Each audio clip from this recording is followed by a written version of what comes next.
nephrogenic theory of the universe, which basically says the kidney is the most important thing in the universe, and therefore it's important in Fabry disease. So this is a recent picture from the Hubble telescope, which proves this point. So, all right, so first we'll talk a little bit about kidney disease, what kidneys do or are supposed to do, and just some facts generally about kidney disease. So we have two kidneys, although a lot of people are just born with one and can lead a normal life.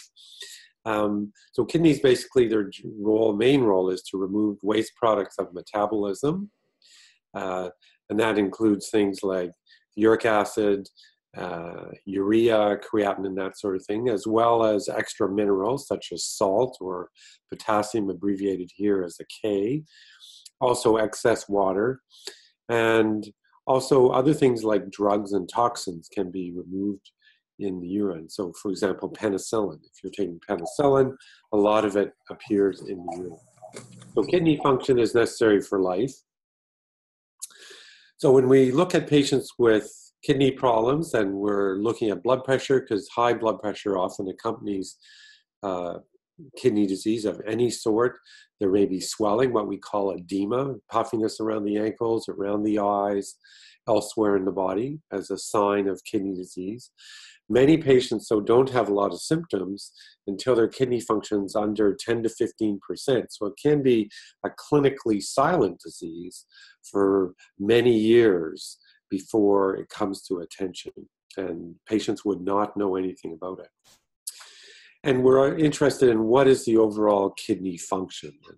And the term we use for that is glomerular filtration rate. I won't get into all what that means, but we abbreviate it as GFR. So GFR basically means kidney function.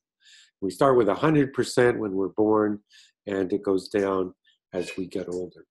And we have various ways to measure kidney function or GFR, but one of the easiest ways is to use some formulas or mathematical formulas to estimate kidney function, and they're based upon age, sex, race, and serum creatinine. And what is creatinine? Well, it's a waste product that comes from muscle metabolism. And so creatinine is made from muscles, and it ends up in the blood. It's filtered out of the blood by the kidneys. They're just a big filter, and ends up coming out in the urine. So with decreased kidney function, the levels of creatinine in the blood go up, and we can measure that easily. And using this eGFR formula, we can plug in information as to age, sex of the patient, and race into these formulas, which are available online, and it gives us basically the overall kidney function. The other sign we look at when assessing patients with kidney disease is the amount of protein, sometimes referred to as albumin, that's in the urine. And we also look for the presence of blood in the urine as well. So this is a classification of kidney disease, and this is from this group KDIGO, that stands for Kidney Disease Improving Global Outcomes, which is an organization of nephrologists, that is kidney doctors. And this is how we classify kidney disease. And this is, if you will, like a heat map. So that low risk is green, then there's yellow, which is the next level, moderate, orange is higher yet, and red is very high. And this is really based upon gradients of protein or albumin in the urine from low, moderate to severe, and where the kidney function is from normal, mildly decreased, to moderately decreased, to a little bit more decreased, to severely decreased, and finally kidney failure, which we classify as kidney function under 15%, okay? Normal being over 90.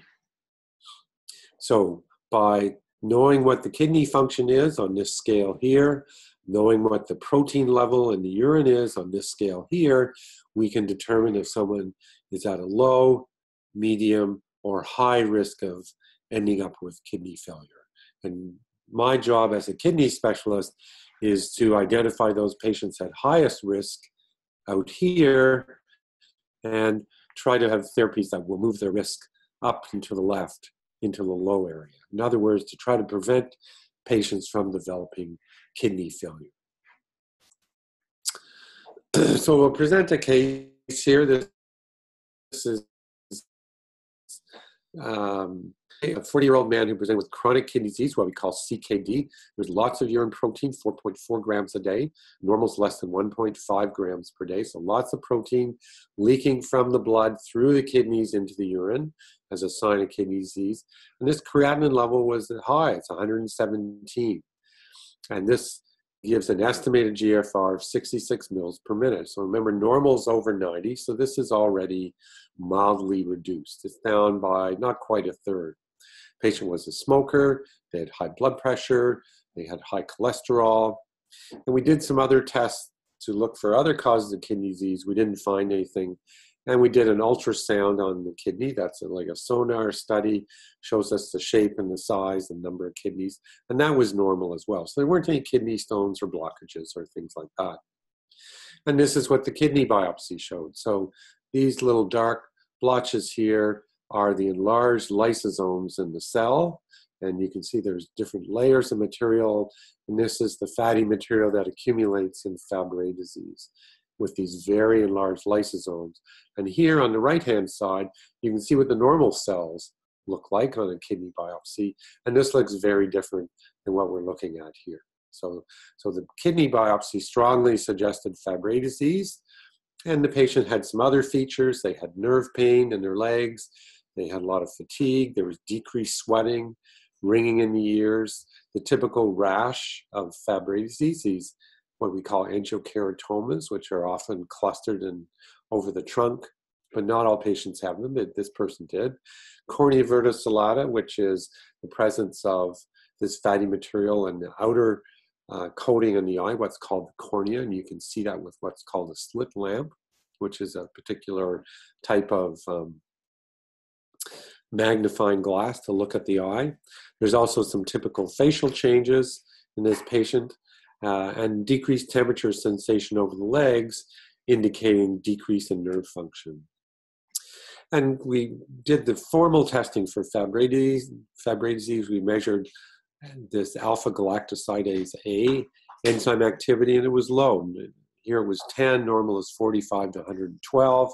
And when we did DNA testing, we sequenced the GLA gene, that's the gene that codes for this enzyme, and there was a mutation as indicated by this numeric code here.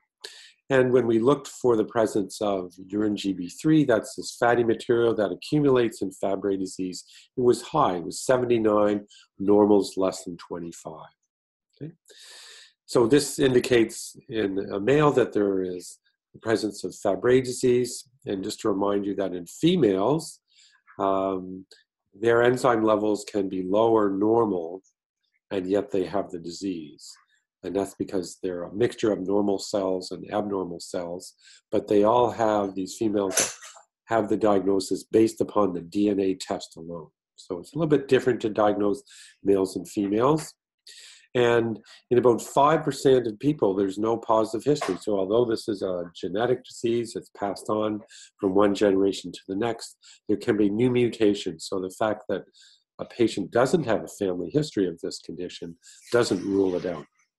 And in some cases, the findings on a kidney biopsy or heart biopsy, as in this case with kidney biopsy, strongly suggest the diagnosis. So what about treatment? This patient was treated with enzyme replacement therapy, what we call ERT, with a galsidase alpha at 0.2 milligrams per kilogram intravenously every 2 weeks. Because of high blood pressure, we used a low salt diet, and we used a drug called an angiotensin receptor blocker. And for the high cholesterol, we also used a drug called a statin, which lowers cholesterol. And we prescribed low-dose ASA, which is to prevent stroke.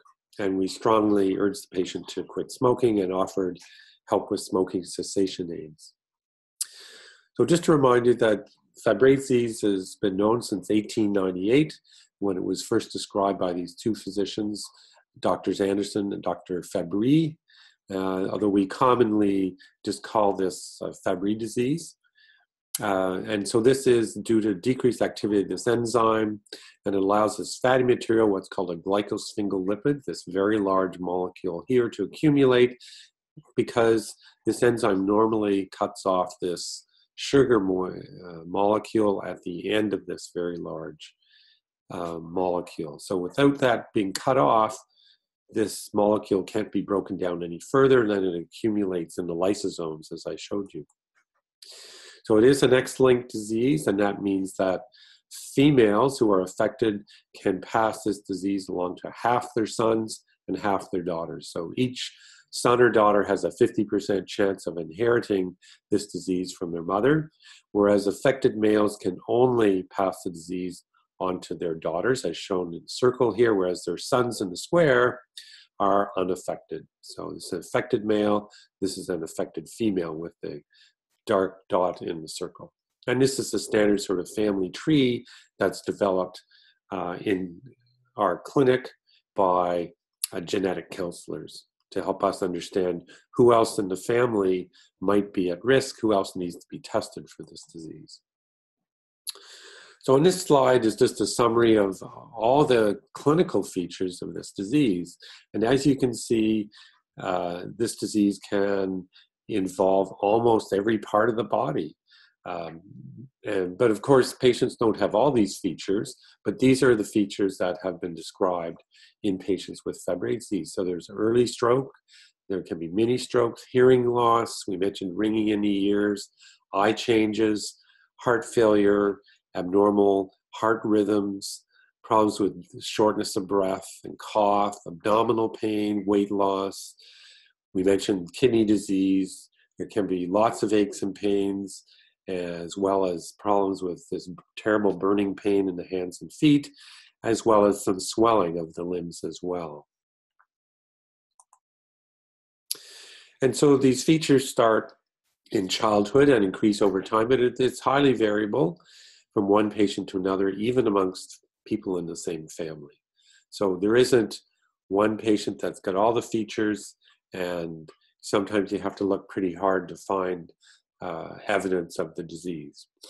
So these are some findings you'll see along the white of the eye with these tiny blood vessels, which vary in size. They're quite dilated here, they're quite thin there, and they're very tortuous. It looks like a drunken engineer designed these, and that's not normal.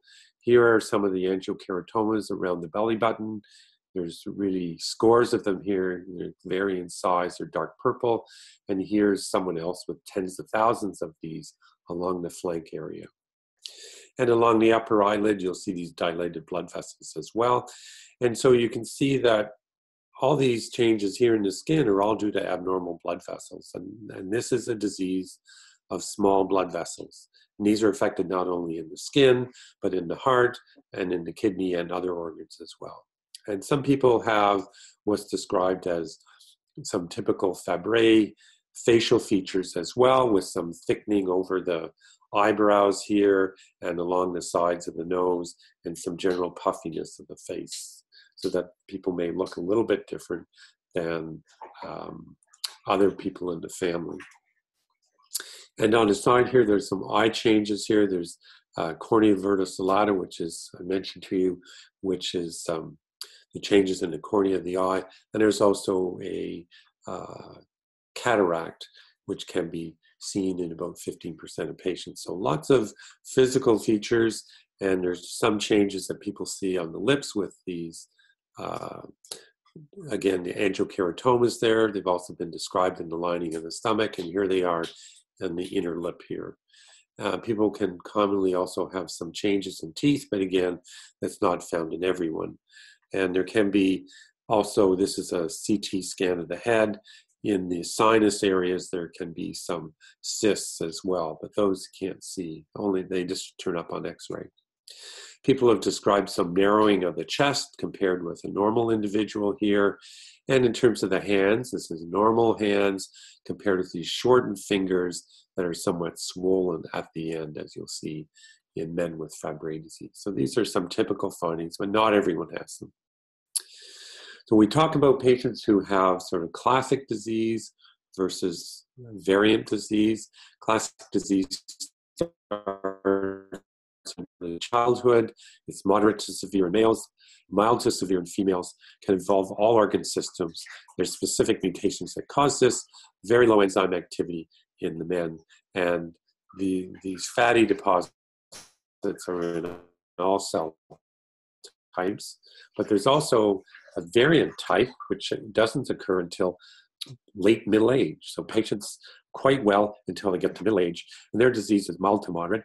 And instead of involving all organ systems, it's only the heart or the kidney, and there's very little involvement of other organs. And this is actually, this milder type is actually quite common in some areas of the world, including Western Canada. And they have higher residual enzyme activity, and within the kidney, you'll only have involvement of one cell type, where normally there's about 6 cell types in the kidney that are involved. So it's a milder type, but we use the same treatment for both types of disease. So in this picture here, we're demonstrating sort of the timeline of what happens over decades in terms of Fabry disease, and that neuropathic symptoms, pain in the extremities, start at an early age, usually around age 3, and can increase, but often disappears in the early 20s in a lot of affected individuals. Next, there may be problems with kidney disease, onset of protein in the urine, and as patients get older, they will have decrease in kidney function. There can be problems with strokes and heart as well as patients get older. And so the medical problems patients have tend to increase over time, and quality of life may decrease as a result. So what about specifically the kidney disease? We know that these deposits can start occurring very early in life in tissues even before a person is born. The first clinical sign we see is protein or albumin in the urine that can be in small amounts even in children. So Fabry kidney disease starts in childhood. And then gradually over time, we get more and more protein in the urine, indicating more and more damage or fibrosis, scarring in the kidney. And this leads to dysfunction or decrease in kidney function, and ultimately in some patients will result in kidney or organ failure and a need for dialysis or transplantation. So Fabry kidney disease can cause some cysts in the kidney. This white area here, this is kidney and cross section here. There's another one on the other side over here with some smaller cysts. These cysts are not specific to Fabry disease, but they are pretty common. And there's more of them as patients get older. We don't know whether these cysts play a role in the decrease in kidney function. It's possible they do, but we don't have any data about that. So most patients will have some decrease in kidney function by the time they're in their 30s, and the average age of getting to dialysis is around 42. And down here at the bottom shows some of the fatty material we see under the microscope in the urine, and under polarized light it shows these bright blotches indicating that there's lipid in the urine. So it's a way to make the diagnosis.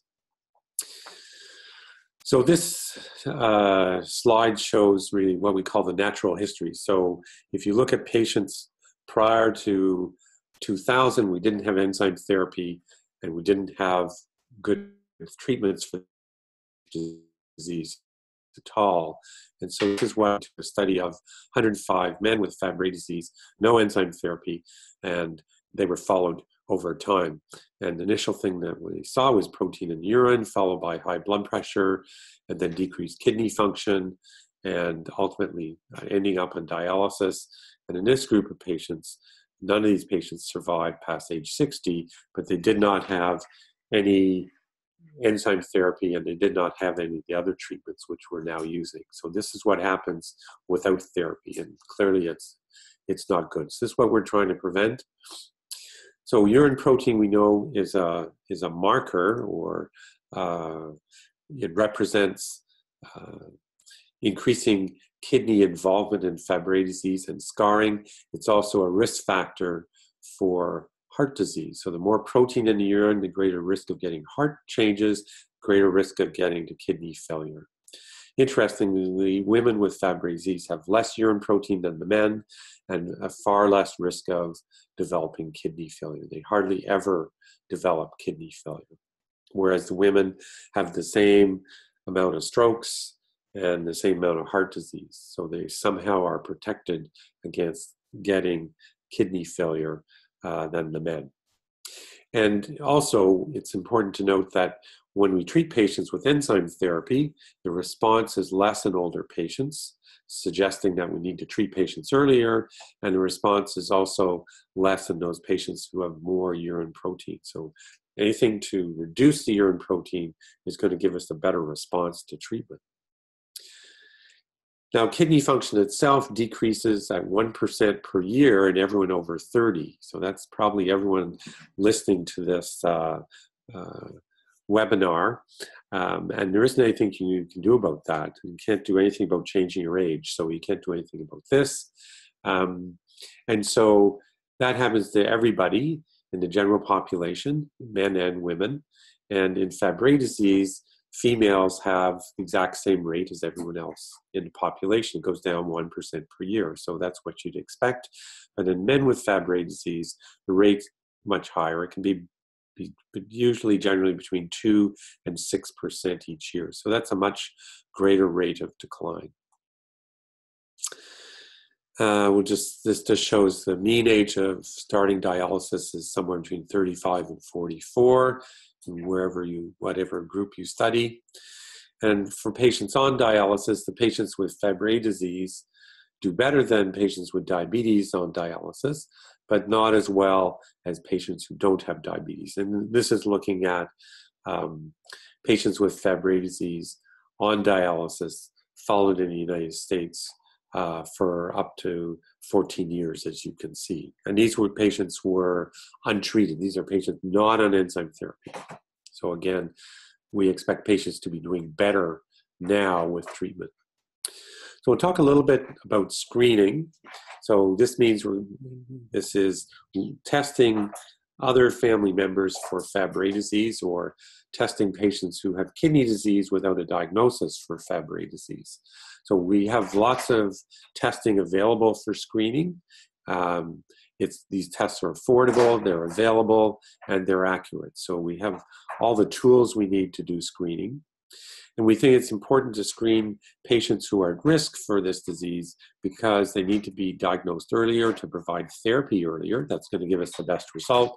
So as well, they need to have genetic counseling as to reproductive choices. And it will ultimately give us better outcomes.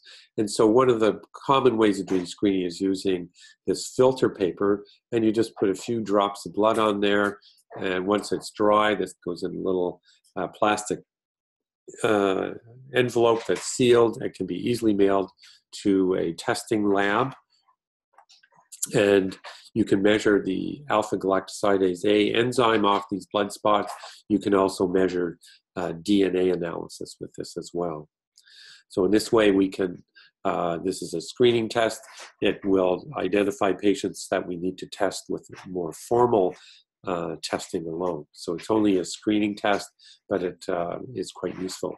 So in terms of the patient that I presented to you today, we did what we call screening in his family, so-called cascade screening. The red arrow indicates the patient that was seen.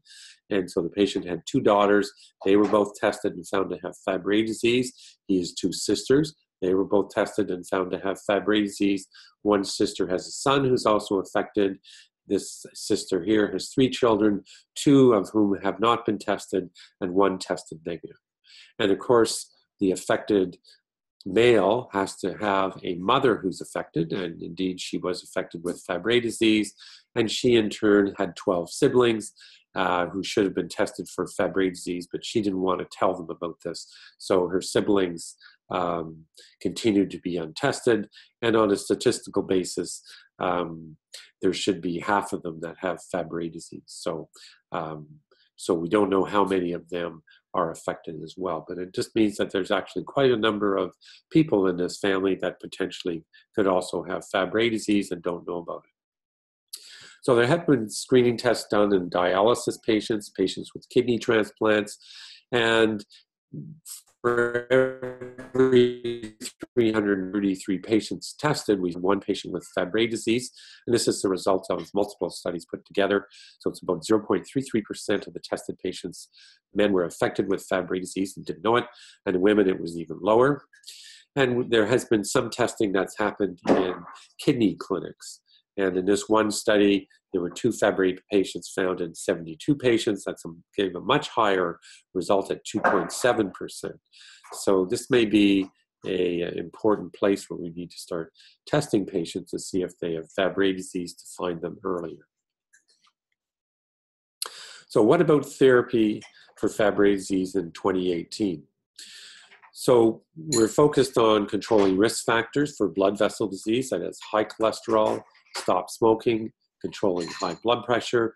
These are factors that cause blood vessel disease, and we believe that these factors may be additive to Fabry disease, in other words, make Fabry disease worse.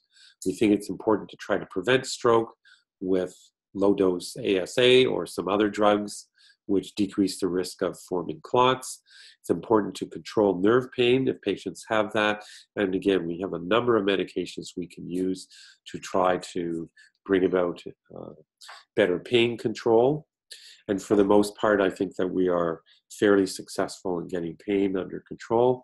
It's important to reduce the amount of urine protein, and we'll talk about some ways to do that. Vitamin D, restricting salt in the diet, and certain medications called ACE inhibitors, ACE inhibitors, or ARBs, which are angiotensin receptor blockers that are known to reduce protein levels in the urine, independent of enzyme therapy. So enzyme therapy doesn't reduce protein, so we have to find other ways to get at that. There's specific therapy for Fabry disease, which includes enzyme therapy, and now in the last year we now have chaperone therapy, and to treat early before there's irreversible organ damage. And for patients who do develop organ failure, we are able to transplant kidneys and also hearts in Fabry disease, and we have dialysis. And it's important that we have a multidisciplinary team with neurologists, cardiologists, nephrologists, geneticists, and others, and with regular follow-up of patients. So we'll just talk a little bit about these specific drugs now. ACE inhibitors, or angiotensin receptor blockers, what we call ACEs and ARBs. We know they reduce urine protein. They're also high blood pressure pills. That's what they're licensed as. And also they have the advantage that for patients with Fabry disease that have thickened heart wall, these drugs will help decrease the thickness in the heart wall and prevent it from getting thicker. So that's a third advantage. So these drugs have multiple advantages for patients with Fabry disease. And as I mentioned, we need to use a low-salt diet that helps with blood pressure control. We need to control diabetes if patients have that, lose weight, and also control cholesterol and so forth. So this slide illustrates the importance of salt restrictions. So these are results from studies where they had patients who received placebo, who received a blood pressure pill, this is an ARB, or who received an ARB plus a fluid pill. And they divided patients into those who received a high salt diet and those who were in a low salt diet in the gray bars. And you can see at each stage, the patients with the gray bars on low salt diet had less protein in the urine. The group that had the high salt diet, and it didn't matter what pills they were on for blood pressure or to lower protein, that in every case, the patients on the low salt diet did better. And the same study, but now they're looking at blood pressure here. So, and again, all the patients who are on the low salt diet groups had the lowest blood pressure. So the takeaway message here is that stay away from salt, your blood pressure will be better, and there'll be less protein in the urine.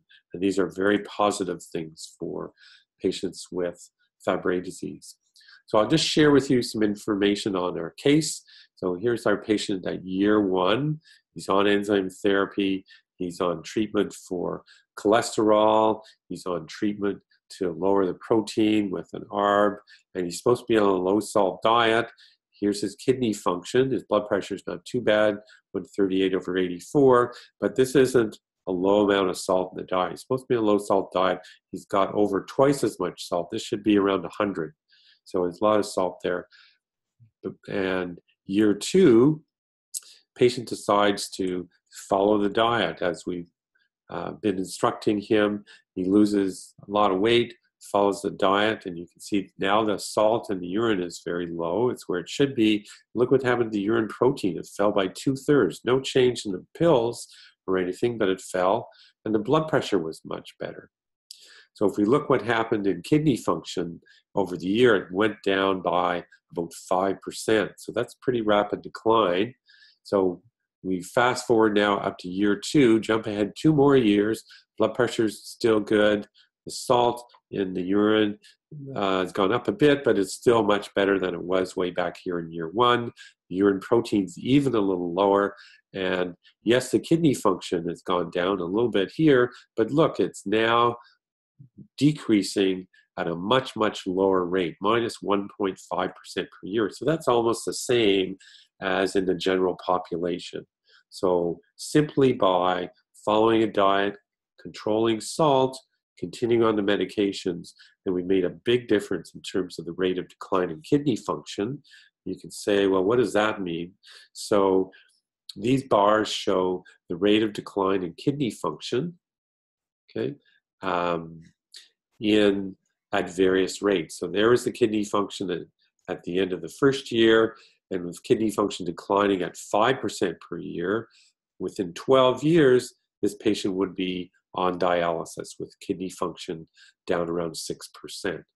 Okay, the red bar is minus 3% per year, and the blue bar is minus 1.5%, which is where we ended up.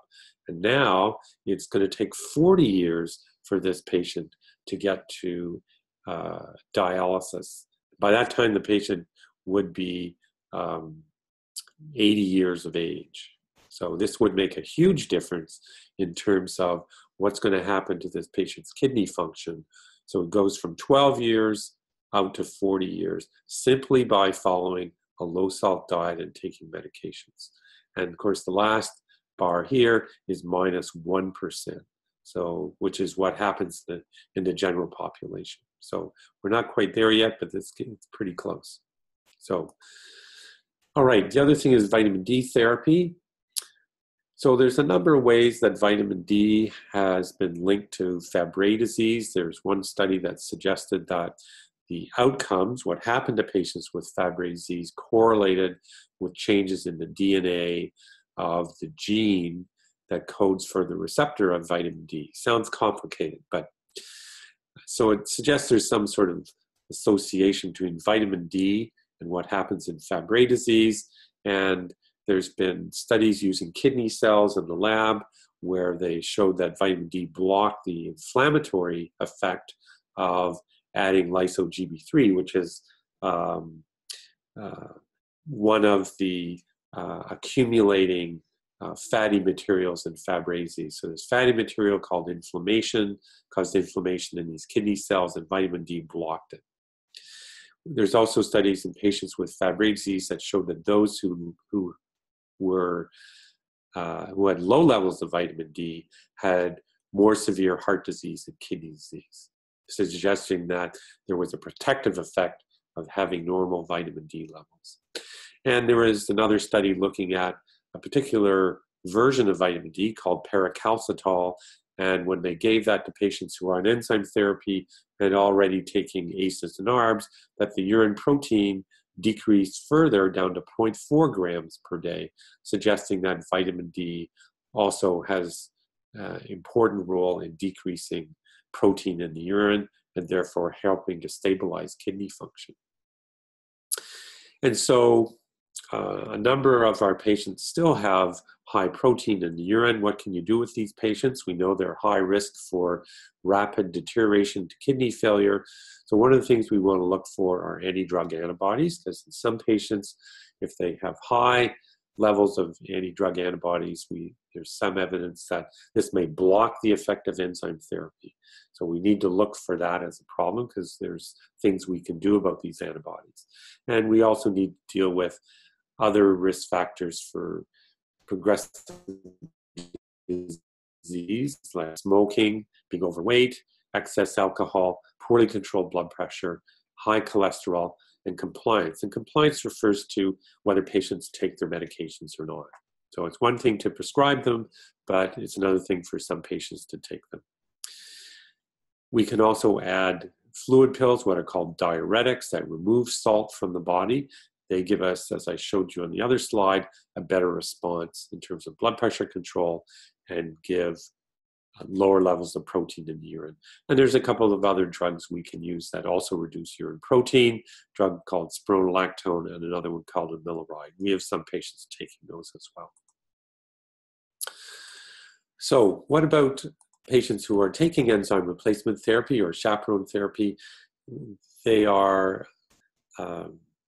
Patients are evaluated in Canada according to our treatment guidelines, which are updated every year.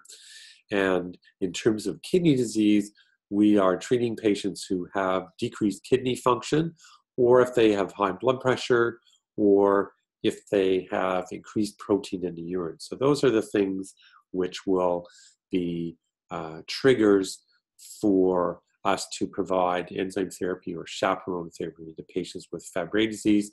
This is regardless of age or gender or any other factor. And we have, fortunately, 2 forms of enzyme therapy. It's always good to have some choice. This is basically a form of the human enzyme that's made in the lab that patients are lacking. And there's a galsidase beta, what's called Fabrazyme, and a galsidase alpha, which is called Repligal, made by different companies.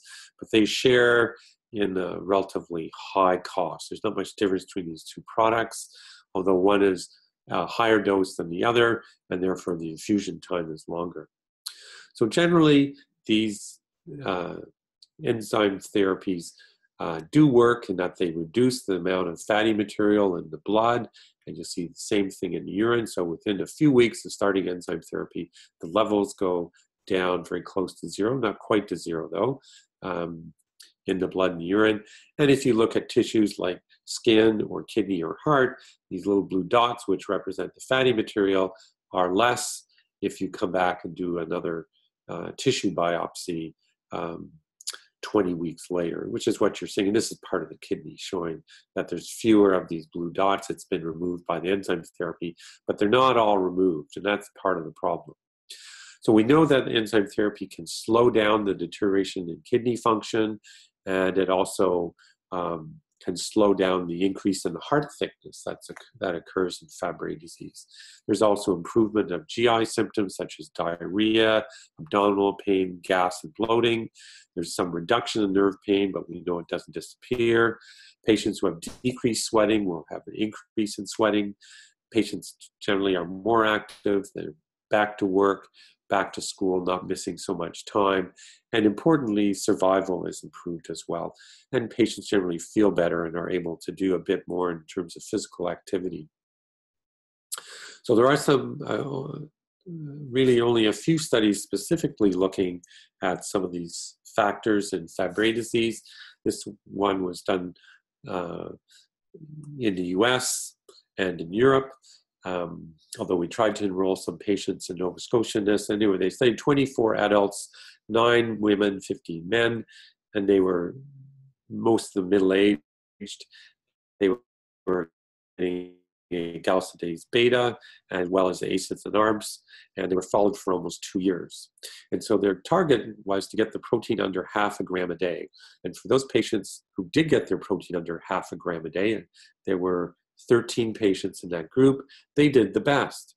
Their protein was low, and their rate of reduction in kidney function was lower than all the other groups. So the groups were all treated the same, but only those patients who got their protein level down had the slowest reduction in kidney function. So the patients in the other group, 6 here, 5 here, had higher amounts of protein in the urine, The higher the protein in the urine, the more rapidly the kidney function decline. So it's not enough just to be on enzyme therapy and these medications.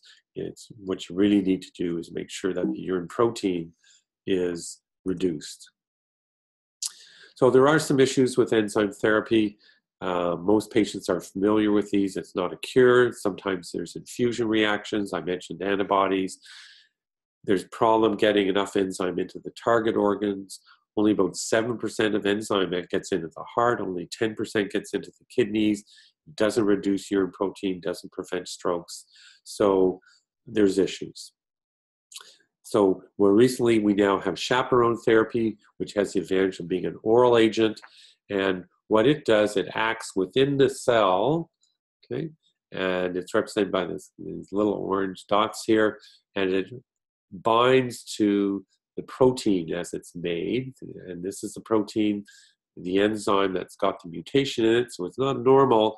It helps it form into the right shape and to ultimately end up in the lysosome, where it can work to decrease breakdown of fatty material. So it basically increases the amount of enzyme activity, often only by a few percent, but even a few percent can make a difference. And it's given every second day, not even daily. No problems with IV access, infusion reactions, or antibodies. And there's one study a small study that suggested that patients who are on enzyme therapy who switched to migalastat, which is the name for the chaperone, actually had a decrease in the thickness of the wall of the heart. There's a number of investigational therapies that are being looked at in various centers. We have a modified form of ERT called PEG unigalsidase. This is made by a company called Protalix. There's a little cartoon of it here. And they've added some big sugar chains on the outside of the molecule that allows it to hang around in the bloodstream 25 times longer than our current forms of ERT. And so this may be an advantage for patients, but there's ongoing studies about that. We're now looking at studies using what's called substrate reduction therapy, another oral agent called lucerastat. And there's a study starting with this to replace enzyme therapy with this agent. And there's also, as you're aware, a gene transfer therapy study ongoing in Canada with 2 patients so far and a 3rd patient who's being screened right now. So just to wrap up, Fabry disease, kidney disease affects males mainly.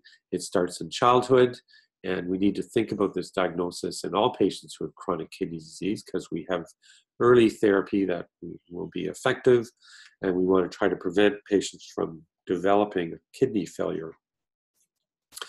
We think that early therapy is important before there's irreversible scarring, and the keys to treating Fabry kidney disease are to control the urine protein, control the blood pressure and cholesterol, stop smoking, use enzyme therapy or oral chaperone therapy, along with drugs like ACEs and ARBs. And in the future, perhaps gene transfer therapy will be even more effective than what we have now. Okay, so I'd like to stop there, and I'd be happy to take any questions that people may have at this time.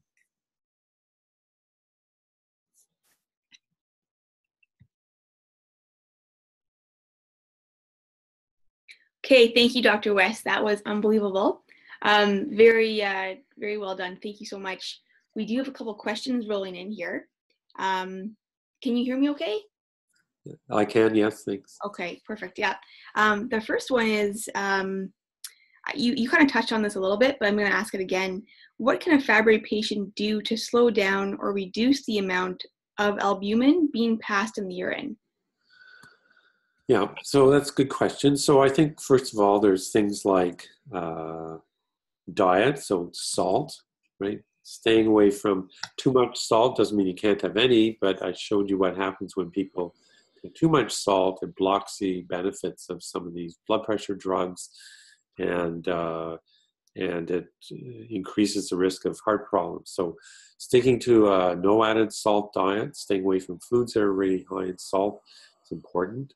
I think getting body weight down to ideal is important. So patients who are overweight, um, that has adverse effects on the kidneys and can make blood pressure worse and cholesterol worse. So simply losing weight, losing that extra weight is important, and taking medications that will control blood pressure and also reduce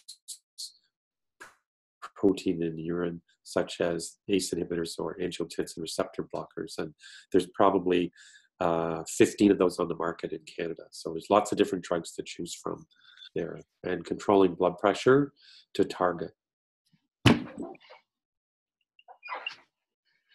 Okay, perfect. Thank you. Another one, someone just wrote in, it's the first time that they've heard of the facial manifestations. And Yeah. could you expand on that just a little bit? Okay. Well, it's been recognized for a long time that males, particularly with this condition, may have some characteristic facial features. This has been studied by a few people, and we don't really know what causes it, but it's thought that it might be due to some of this fatty material accumulating in the soft tissues of the face, but that's not really been proven. But it does, it is there. It seems to be a real thing, and if you look at family photos, then you can sometimes pick out affected individuals in a family from the men on the basis of the facial features. But it does take a little bit of practice to know what to look for. But it doesn't, this accumulation of the fatty material in the facial tissues doesn't cause pain or anything like that, and most people would not be aware of it at all, but it's something that physicians do make a note of because it may aid in diagnosis. Okay, thank you. There's a lot of different salts. You know, there's like Himalayan salt, there's sea salt, regular table salt. Is there ones that are better for us? And if we are taking Himalayan, for example, you know, you read all sorts of articles out there saying that they can help with blood pressure. What's your thought on that? Salt is salt. They all basically contain sodium and chloride. It doesn't matter whether they were mined in the Himalayas or you collected salt on the beach in Jamaica. It's salt. Salt that comes from various places may be have some additional things in it that may give it color or maybe a slightly different taste, but basically underlying it all is salt. So no salt is safer than another. All salt is basically the same sodium chloride. So there's not one that's safer or worse than another one. And unfortunately, a lot of prepared foods, processed foods, restaurant foods have lots of salt in them. So you really have to beware. And if you read labels on food, they are listed from the highest content to the lowest. High salt foods are going to have salt listed within the first 5 or 6 ingredients in them. So if you read labels, it will help you to avoid high salt foods, because there's some foods are out there that are high in salt that you wouldn't think of, like Cheerios. Right. Okay? So it's a breakfast cereal. Feed it to your kids, right? It's good finger food, but it's actually pretty high in salt, so that people don't need if they have Fabry disease. Okay, thank you. Does Galafold stay in your body longer than ERT? Does it stay in your body? Well, I think what's maybe not important is how long something stays, but how long does the effect? You know, enzyme therapy has an effect that lasts for quite a while. And we know that even once people, if they happen to stop or miss an infusion, that there is some carryover of the effect of enzyme therapy for even a few weeks after the last dose. With Galafold, it's a very new drug. It's only been licensed in Canada for less than a year, and there aren't that many studies with it. And it works very differently than the enzyme therapy because it's working to increase the amount of residual enzyme activity that patients have. Whereas the enzyme therapy given intravenously is trying to replace what's missing. So they work quite differently. The Galafold is given every second day because of the nature of its action. If you gave it all the time, it would inhibit enzyme activity. So you have to give it a break by taking it every second day to allow it to promote movement of the enzyme into the lysosome. If you gave it every day, then it wouldn't work effectively. So I can't really answer that question in terms of how long they last, but I think the Galafold effect would not last as long as the enzyme therapy. In other words, if you stop Galafold, its effect is going to be gone probably within 48 hours, maybe 4 days at most. So it would disappear pretty quickly, whereas enzyme therapy, after a dose, there is an effect that continues for up to 2 weeks and sometimes longer after that. So I think you'd have to say enzyme therapy probably has a longer duration of effect. But it's sort of comparing apples and oranges because they work very differently. Right. Okay. Thank you. Another question. A question is, would patients that go to Dr. West's clinic or all clinics get checked for the count of salt in the urine that you spoke of? Well, I'm a nephrologist and kidney specialist, so I probably have a bit more knowledge about the kidney and kidney disease than perhaps some other physicians who take care of Fabry patients. So I'm not sure everyone does that, but that's the message I'm trying to get out to other physicians to make them aware of this. And even some other nephrologists really don't pay particular attention to salt in the urine in terms of protein in the urine. So, and in fact, there hasn't been that much written about it in the medical literature. So it hasn't been looked at enough, I don't think. And is that just, can you tell that on your CBC under sodium, that level, or?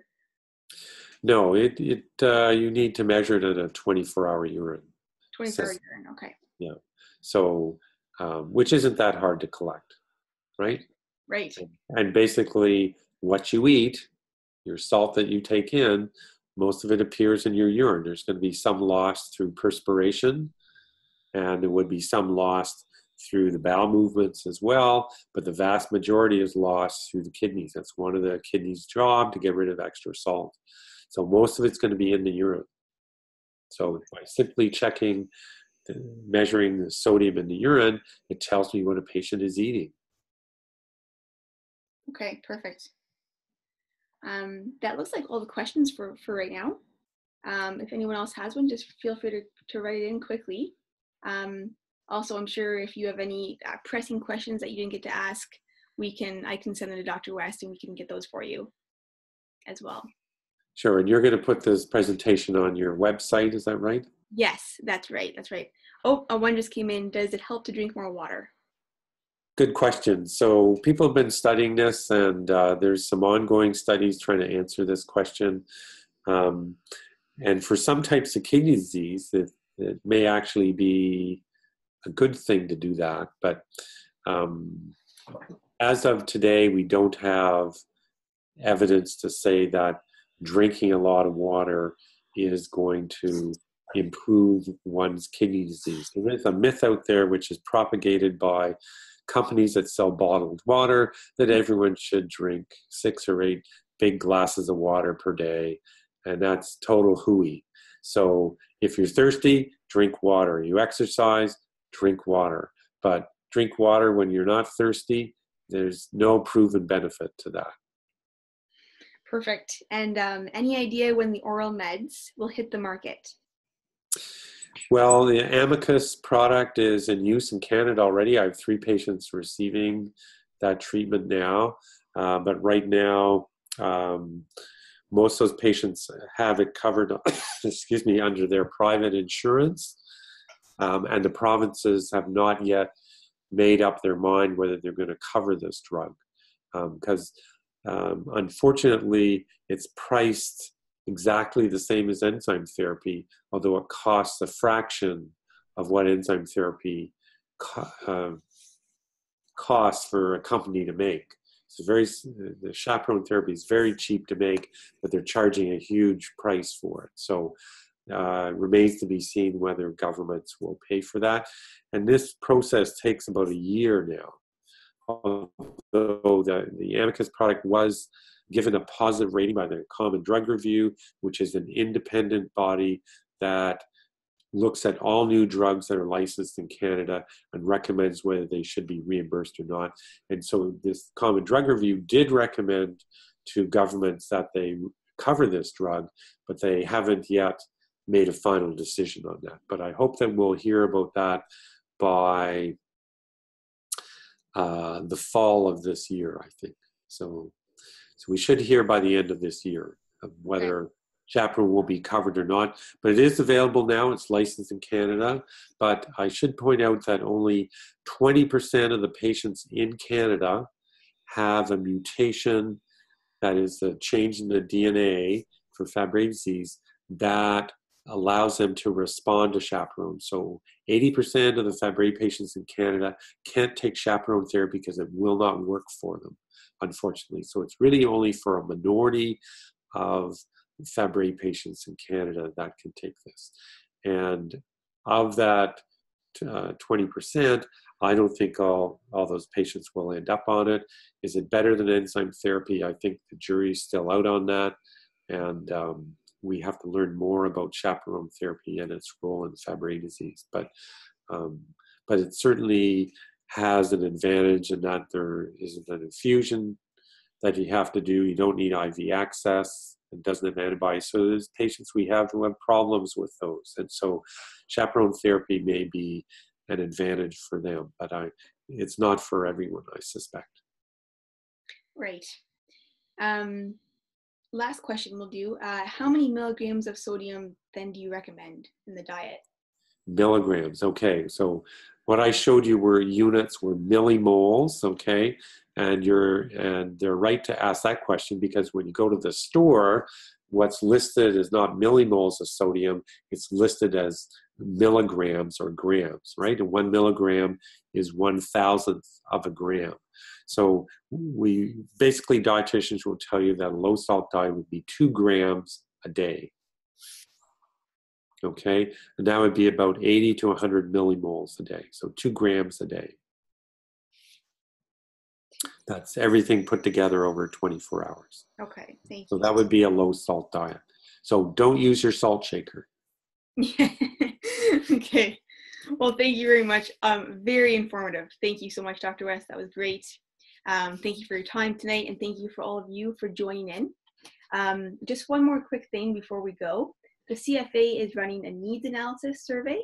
We're trying to get as many patients and caregivers to help us out. We just have a few questions that we want to ask about your diagnosis, about what you're looking for in the CFA and how we can help you. So the survey can be found on our website. That's www.fabrycanada.com, as well as our Facebook page, our social media platforms. So check those out. And also, anyone who fills it out has a chance to win $150 to the keg. So just take a couple minutes after this and go fill that survey out. And if you don't get to it, it will be open for a couple weeks. So we hope everyone can get to it. So thank you, and thank you to everybody. And we hope to see you again next Wednesday webinar. Okay. Okay, thank you. Thanks. Bye.